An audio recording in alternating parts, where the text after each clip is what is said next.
Hikayat Putri Hijau. Cerita dari Provinsi Sumatera Utara. Provinsi Sumatera Utara merupakan salah satu provinsi di Indonesia yang terkenal dengan berbagai objek wisata. Salah satu tempat wisata yang sangat terkenal di Sumatera Utara adalah Danau Toba. Danau vulkanik ini mendatangkan jutaan pengunjung setiap tahunnya. Bukan hanya objek wisata, Sumatera Utara juga kaya akan cerita rakyat. Salah satu cerita rakyat yang masih diceritakan secara turun-temurun adalah Hikayat Putri Hijau. Sebuah cerita yang konon terjadi pada masa Kesultanan Delhi. Hikayat Putri Hijau bermula dari Kesultanan Aceh yang terletak di sebelah utara Kesultanan Delhi. Ketika itu, Kesultanan Aceh memiliki armada angkatan laut yang sangat tangguh. Kekuatan militer Kesultanan Aceh merupakan salah satu yang terkuat di Nusantara. Sore itu, seperti biasanya, Sultan Aceh duduk beristirahat di taman istana. Meskipun disegani negara tetangganya, Sultan Aceh masih merasa belum lengkap menjadi pemimpin. Sultan Aceh masih belum menemukan sosok yang layak menjadi permaisurinya. Tiba-tiba saja, Sultan Aceh melihat sebuah cahaya hijau di langit. Cahaya hijau itu berasal dari sebelah selatan. Kalian berdua, selidiki asal-muasal cahaya hijau itu. Siap, Yang Mulia. Dua prajurit kepercayaan Sultan Aceh itu segera menuju ke arah selatan melacak asal-muasal cahaya hijau. Hingga sampailah dua prajurit Aceh itu ke wilayah Kesultanan Delhi. Sesampainya di wilayah Kesultanan Delhi, dua prajurit Aceh itu segera bertanya kepada seorang warga yang ditemuinya. Maaf Tuan, kami hendak bertanya. Kalau boleh tahu, dari mana asal cahaya hijau di langit ketika sore hari itu? Oh, itu berasal dari Putri Hijau. Siapa Putri Hijau itu? Putri Hijau adalah anak ketiga dari Sultan Delhi. Setelah mengetahui asal-muasal cahaya hijau itu, dua prajurit Aceh segera kembali ke istana dan melapor kepada Sultan. Jadi, dari mana asal-muasal cahaya hijau itu? Yang Mulia, cahaya hijau itu ternyata berasal dari Putri Hijau. Putri Hijau? Benar Yang Mulia, Putri Hijau adalah putri dari Sultan Delhi. Sepertinya aku sudah menemukan siapa yang akan menjadi permaisuriku. Meskipun belum pernah bertemu dengan Putri Hijau, namun Sultan Aceh merasa sudah yakin menjadikan Putri Sultan Delhi itu sebagai permaisuri.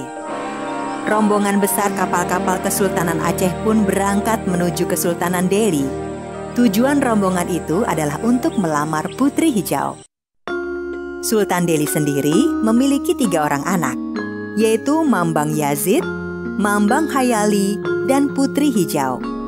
Hari itu, mereka bersiap menyambut kedatangan Sultan Aceh. Namun mereka belum tahu apa maksud kedatangan rombongan Sultan Aceh ke istana mereka. Sultan Aceh, kami ucapkan selamat datang di istana kami yang sederhana ini. Sungguh kehormatan besar seorang sultan besar berkenan singgah di istana kami. Saya perkenalkan 3 anak saya. Mambang Yazid adalah anak tertua. Kemudian Mambang Hayali.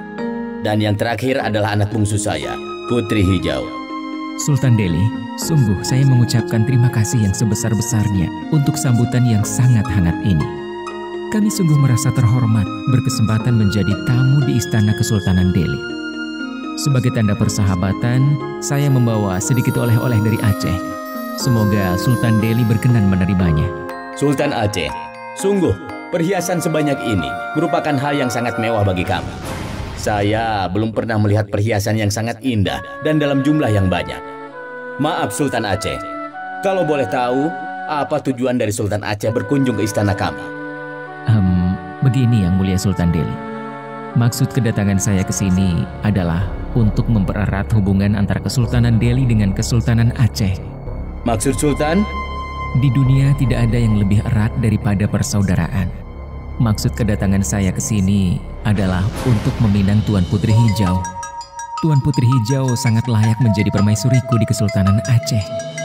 Sultan Aceh, Sungguh kehormatan yang luar biasa Anda meminang putri saya. Tetapi sebagai seorang ayah, saya menyerahkan keputusan ini kepada putri saya.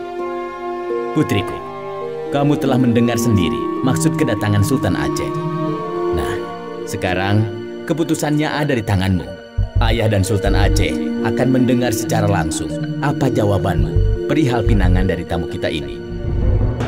Ayahanda, maafkan Ananda. Untuk saat ini, Ananda belum siap untuk menikah. Mendengar lamarannya ditolak, Sultan Aceh pun marah luar biasa karena merasa terhina. Dengan segera, Sultan Aceh memanggil panglima perangnya. Panglima, siapkan semua armada perang. Serang Kesultanan Delhi sekarang juga. Siap, Yang Mulia. Perang pun pecah seketika. Tembakan meriam dari prajurit Aceh seolah tanpa henti menghujani benteng pertahanan Kesultanan Delhi. Benteng pertahanan Delhi tidak mampu bertahan lama. Pelan tapi pasti, para prajurit Aceh semakin mendekati benteng dan berhasil masuk. Terjadilah pertempuran sengit di dalam benteng. Sementara itu, di dalam istana Kesultanan Delhi, Anak-anakku, sepertinya kita tidak bisa bertahan lebih lama lagi. Putriku, jika nanti kamu tertawan, mintalah agar dimasukkan ke dalam kotak kaca.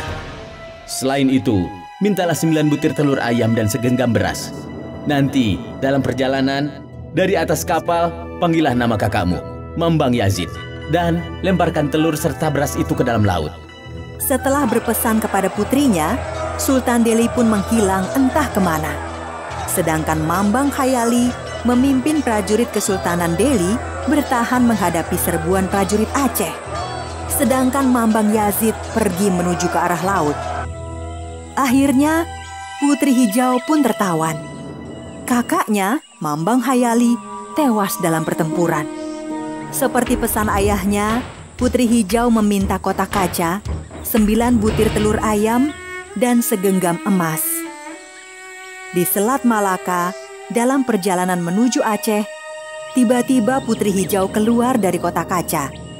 Dilemparkannya telur-telur ayam dan segenggam beras ke dalam lautan. Mambang Yazid! Mambang Yazid! Tidak lama kemudian, seekor naga besar muncul dari dalam lautan.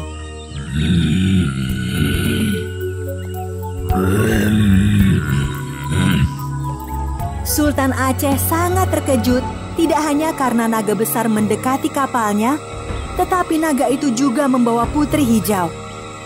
Sang Sultan tidak bisa berbuat apa-apa untuk menghentikan naga yang membawa lari Putri Hijau. Sultan Aceh pun menyesal telah memaksa Putri Hijau menjadi permaisurinya.